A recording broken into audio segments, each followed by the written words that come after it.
திருச்சியை சேர்ந்த சரவணன் கடந்த 20 ஆண்டுகளாக இந்திய ரயில்வே பாதுகாப்பு படையில் பணியாற்றி வருகிறார். தற்போது புதுச்சேரி ரயில் நிலையத்தில் உதவி ஆய்வாளராக பணியாற்றி வரும் நிலையில் நேற்று மதியம் திருவண்ணாமலையில் இருந்து புதுவை வந்த ரயிலில் வந்து இறங்கிய காவி உடை அணிந்த சன்னியாசி ஒருவர் ரயில் நிலையத்திற்குள்ளேயே சிறுநீர் கழித்ததாக கூறப்படுகிறது. சரவணன் அவரை அழைத்து கண்டித்ததாக தெரிகிறது. இதனால் இருவருக்கும் இடையே வாக்குவாதம் ஏற்பட்டது. இதனால் ஆத்திரமடைந்த சரவணன் தன் கையில் வைத்திருந்த லத்தியால் லேசாக அந்த நபரை அடித்து ரயில் நிலையத்திலிருந்து செல்லுமாறு எச்சரித்தார்.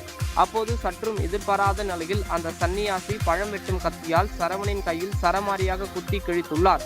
இதில் சரவணின் கை நரம்பு பகுதியில் பலத்த காயம் ஏற்பட்டது. இதனை கண்டு அங்கிருந்த காவலர்கள் சரவணனை மீட்டு மருத்துவமனைக்கு அழைத்து சென்றனர்.